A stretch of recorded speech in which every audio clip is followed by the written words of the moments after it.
Dans cette vidéo, tu vas découvrir comment supprimer définitivement ton mal de dos grâce au mouvement et au système back reset. On va parler de la peur du mouvement ou de ce qu'on appelle la kinésiophobie, qui est une réelle problématique. Dans un premier temps, je vais t'expliquer euh, qu'est-ce que toutes ces problématiques vont engendrer. Et derrière, à la fin de cette vidéo, je vais t'expliquer le plan d'action exact à mettre en place pour outrepasser ça. Alors avant tout, je me présente, je suis Emilien Cassonnet, coach sportif, et j'ai déjà réalisé une vidéo sur YouTube dans laquelle j'explique mon parcours, ce pourquoi j'en suis ici aujourd'hui, et ce qui m'amène à ne travailler qu'avec des gens qui ont des problématiques de dos et qui veulent réellement s'en sortir. La peur du mouvement, c'est un petit peu la peur du risque. J'ai peur de faire tel mouvement parce que ce mouvement ou ces mouvements en question m'ont fait mal, et du coup je crois que si je les refais, je vais me faire mal. Le problème dans tout ça, c'est que j'entends tellement de gens encore aujourd'hui qui pensent que leur cas est désespéré, qu'ils ont tout mis en place et que rien n'y fait, ça n'a rien arrangé, ils ont toujours aussi mal. Et ça, c'est pas possible de croire encore ça aujourd'hui en 2025. Il y a tellement de solutions qui s'offrent à vous. Si vous avez toujours mal, c'est que tout n'a pas été mis en place malheureusement. Chaque cas mérite d'être traité. Ok? Et la peur du mouvement, c'est l'une des plus grosses problématiques que je retrouve parmi tous les gens qui ont des douleurs de dos. Et ça, il faut que ça cesse. Ok? Il faut que ça évolue. J'ai choisi de vous présenter un petit peu toutes les problématiques que ça va engendrer à travers un entonnoir. L'entonnoir grossit au fur et à mesure que les problématiques grossissent.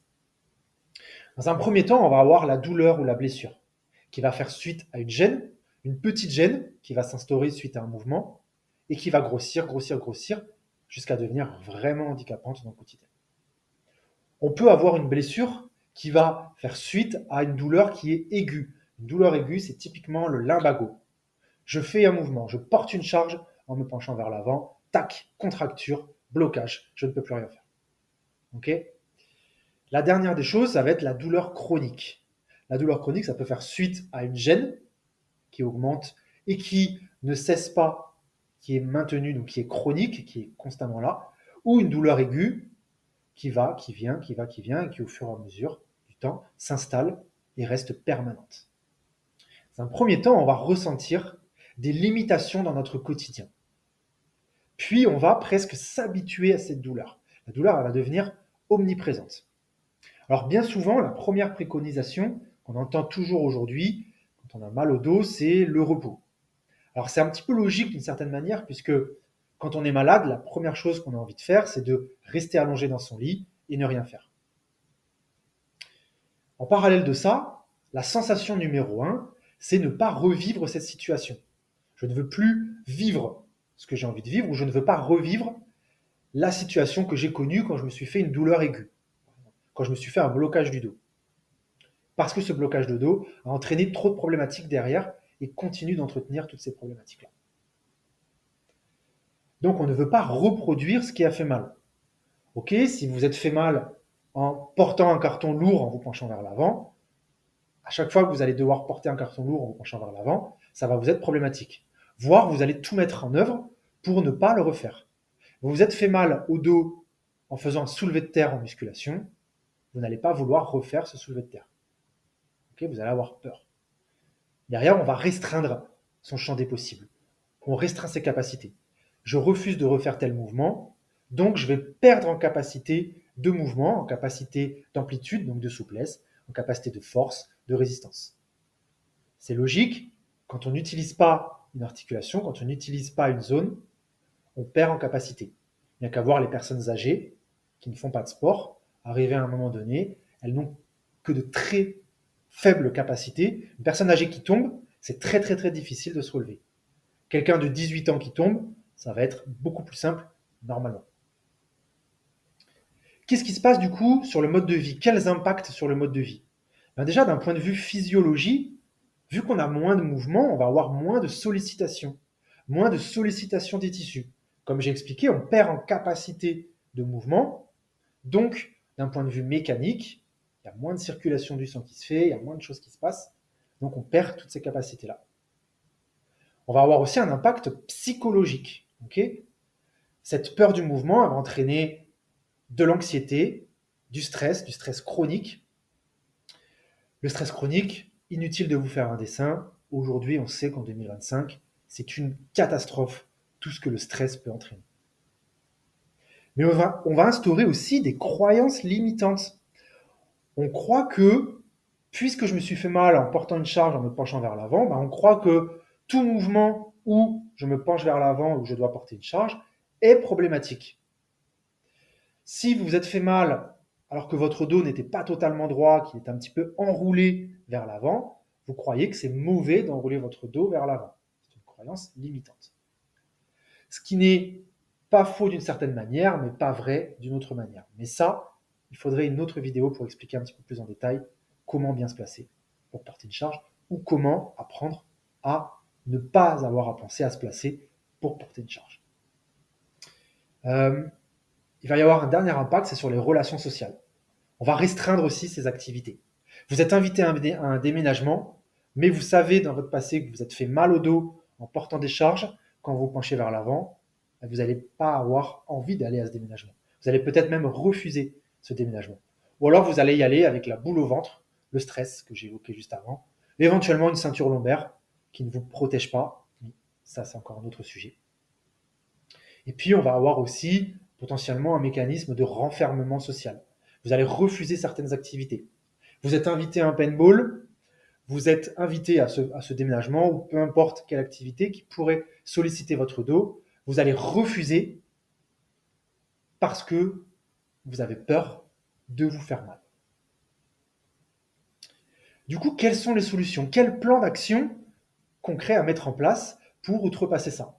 La première des choses à faire, c'est de mettre fin à ces croyances limitantes. Ok, et comment on fait? Il faut chanter le cerveau. Il faut passer d'un état d'esprit négatif, pessimiste, à un état d'esprit positif, optimiste. Ok?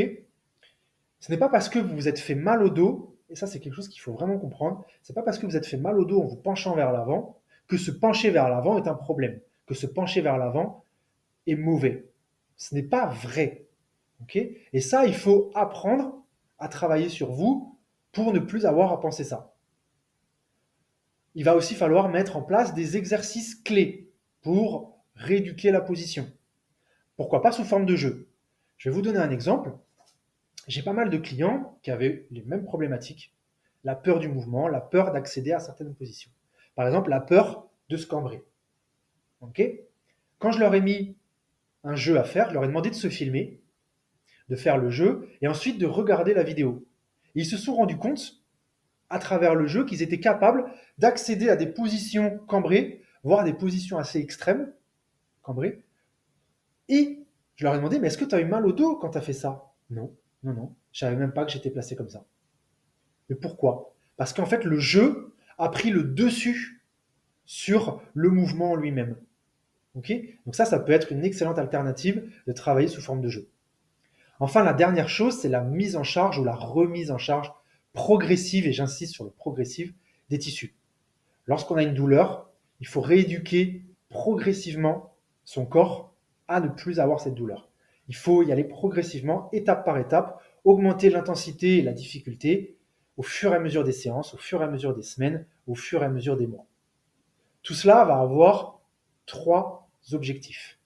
L'objectif numéro 1, c'est la diminution des douleurs. Si vous suivez un programme et que vos douleurs ne diminuent pas, il y a un problème. Ça ne veut pas dire que ce programme est totalement faux. Ça veut dire qu'il y a des choses à ajuster, à optimiser. La deuxième des choses dans le programme, c'est de redonner de la fonctionnalité au dos. Alors qu'est-ce que la fonctionnalité du dos? Tout simplement notre colonne vertébrale, que ce soit l'étage cervical, thoracique, donc milieu du dos, ou lombaire, donc le bas du dos, on a toutes et tous, une capacité de mouvement, de flexion vers l'avant, d'extension vers l'arrière, de rotation à droite et à gauche, et d'inclinaison d'un côté et de l'autre. Et on doit être en mesure de retrouver toutes ces fonctions-là. Ok? Et enfin, la dernière étape, c'est de rendre notre dos plus fort et plus mobile. Plus fort et plus mobile qu'il ne l'a jamais été. Pourquoi? Parce qu'avant, si votre dos était fort et mobile, mais que vous êtes blessé, c'est qu'il n'était pas suffisamment fort, suffisamment renforcé, et que du coup, vous êtes quand même blessé.